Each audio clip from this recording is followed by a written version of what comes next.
in many ways. Yes, people were very law and order minded, for sure. But yes, people also didn't want government going too far into their backyards. I got the feeling there was a very libertarian spirit among many people in this community and a strong independent spirit. That's what I determined myself by simply hanging out in some bars and restaurants. I never saw an African American person.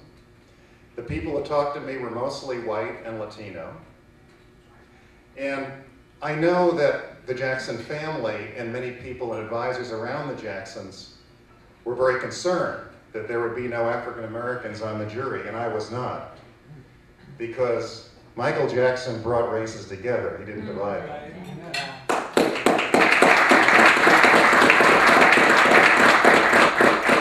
And when we were picking the jury, I looked over at the prosecutors, 3 white males and their white male jury consultant. I looked at them, and I'm an intuitive person, and I said to myself, they have convinced themselves that they cannot lose this case. They and the media have conditioned each other to try and get what they want. They're simplistic when it comes to race. They have no experience with African American people at all. And I can tell what they think I'm going to do, because they knew I've been very active in the black community in Los Angeles and the South. They knew I went to an African American church, and I had a reputation. And I think their simplistic notion was, he's going to desperately do anything he can to get a black person on the jury to try and hang him, because otherwise he doesn't have a chance. And that just wasn't true. That just wasn't true. So, what were we trying to show about Michael Jackson? We were trying to show that he was not only one of the most brilliant geniuses ever to grace the planet, creatively, dance, music, art, painting, choreography. There's almost no creative endeavor that he wasn't brilliant at. We also wanted to show that he was one of the most brilliant, the most generous humanitarians ever to grace the planet. That he had a rule that before he ever did a concert around the world, he would visit a children's hospital to see sick children. That he had secretly given so much money to help disabled children around the world, children who are victims of tragedies. That he had built Neverland for one primary purpose, to see children happy, to see disabled people happy. Yes. That he had a waiting list for years of people who wanted to visit Neverland, inner city children, children born in poverty and violence, children with disabilities, children with rare diseases, people who were disabled. He got joy from this. He didn't have to do it. That's right. He could have just bought a mansion on the French Riviera and just partied all the time if he wanted. That wasn't what he wanted. Okay? Mm-hmm. So we had to show this jury who he was, and we had to show the jury what charlatans the prosecution's witnesses were. And I think we really effectively did that. Yeah. Yeah.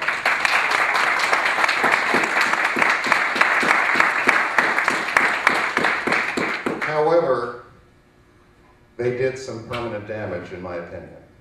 I don't know. I can only speculate. But I feel that Michael didn't totally recover from that horrific ordeal. 5 months in that courtroom, 5 days a week, hearing people attack him this way, knowing he may never be free again, scared to death what it would do to his children. It was a horrible, horrible experience for poor Michael, and it should never have happened. Mm-hmm. And remember, there was a build-up before it, because originally there was a criminal complaint filed the previous year, then there was a grand jury convened, a grand jury indictment.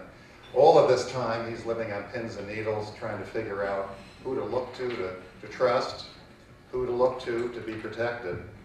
And it was just an abominable experience for him. Sometimes I wish I'd known him during happier periods, but I think I was meant to know him during this very low period. I can't tell you how honored I am to have been able to be his defense attorney. My partner Susan and you and I, we both worked morning, noon, and night on this defense. We didn't know who to trust sometimes ourselves. We kept our theories and our strategies to ourselves. One thing I learned very quickly was that media wanted to try and undermine me and try and put me in a compromising position if they could. The problem was that I was in bed at 7:30 or 8 o'clock every night in my condominium, and they couldn't find me in any bar or restaurant. I wouldn't go. I knew what they were trying to accomplish. Susan also is someone who goes to bed very early. She had a duplex not far from mine. We had our staff who had duplexes. We were in a housing development away from the hotels. We had a duplex that we called our war room that was nothing but computers and about 3,000 to 4,000 binders of documents. During the night, our staff would work all night updating witness books for me, and they had a key to my door, and it would be opening at various hours where they would drop books on my stairwell. So when I got up, I would have them for my 3 or 3.5 hours of preparation during the early morning hours before I walked into the courtroom. So the media just couldn't find me. I mean, William says I wouldn't talk to him. He's correct. I just avoided the media like the plague. One media person, who actually has become a friend, she's a pretty professional producer, got to me during a break during the trial in an area she wasn't supposed to be to let me know that Katie Couric wanted to fly across country to have breakfast with me, and I said no. And then the response was, well, what if she meets you in another part of the county that where people won't see you? I said, did I say no? I was not going to be seen with any of these people. All right? That's right. I didn't trust any of them. And I know how the media seduces lawyers. I see them on TV every night on these shows, and they've got, you know, stardust in their eyes, and they look like fools to me. And that just wasn't going to happen. And Susan, you can't stand the media, so there was no issue there. But we did our job as best we could, and we really believed God was with us because we were in the right. Amen.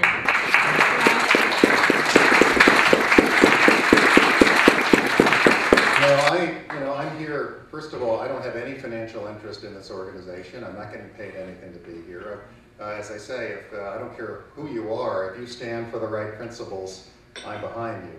And anyone who wants to promote the idea that Michael Jackson was the victim of horrific injustice by being charged and tried and put in that position, I'm behind you. I have no knowledge of any specifics of William's project, but if he's diligently and professionally and ethically trying to get this thing done, that's enough for me. I would certainly support it.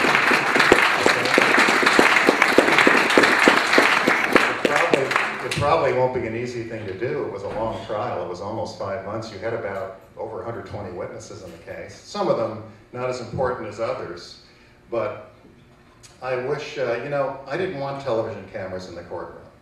I felt they would add to the circus-like atmosphere of the case. I felt witnesses would see what other witnesses were saying and perhaps be affected because they would watch television. I also felt the judge would be a little less threatened by me coming from Los Angeles, into his community, if I didn't act like I was a media hound. It didn't act like it was all about me. And I wouldn't change anything given the result we got. But I do think that if people had seen the cross-examination of these witnesses, like William mentioned, they would realize what charlatans and frauds so many of them were. And I really do mean that. I mean, it's almost hard to believe that they were calling these witnesses and asking the jury to believe them. But they thought they couldn't lose. They truly did. And they thought they couldn't lose partly because in California you have a very, very strict law, which other states don't have, which is that in a case like this, you can bring in evidence of similar actions. And they were calling these witnesses to suggest that 5 other young men had been molested by Michael Jackson in addition to the alleged victims in this case. And they had witnesses who were going to say they saw it, okay? Now, 5 young men, okay? These are supposed to be the prior similar acts that will prove that this person does behave this way. When we came to our case, my first 3 witnesses were 3 of those 5. Macaulay Culkin, Wade Robson, okay? And what's his name? Brett Barnes. Brett Barnes, okay? Now, they had put on witnesses to say they saw all three being molested by Michael Jackson. But they didn't call the three. I did. Everyone got up and said, this is ridiculous. He never touched me. Barnes flew from Australia, lost his job, and said, you think I'd be here, up here, if this man had molested me? No, so that leaves two other ones. One of them, Chandler from '93, who got the big settlement, never showed up. I'm told he fled the country because he didn't want to testify. And the other one got up and said that he wanted money and his mother wanted money because he'd been tickled outside of his jeans and he needed 5 years of therapy. Those are the five, okay? Those are the five. Now, any of you who covered the trial knew the problems with the Arvizo family who had come in and testified that Michael had molested Gavin Arvizo. Their stories kept changing. The family had been involved in an incident at JCPenney stores years before where Gavin, the alleged victim in the case, was running out of the store as a young child. I think he was about 10 years old. They said he had shoplifted something. And there was an altercation in the parking lot with the mother, and some security guards restrained her. They called the police. The mother went to the police station in Covina, West Covina. They photographed her. She doesn't have a bruise on her face or a hair out of place. They asked her in the intake forms, do you need any medical attention? And she says no. Okay? Now, weeks later, she files suit against JCPenney stores and comes up with photos with all the bruises all over her body. Okay? And Gavin was deposed. I believe his brother Starr was deposed. They all supported their mother. The suit began as an assault case and then gradually evolved into a sexual assault case.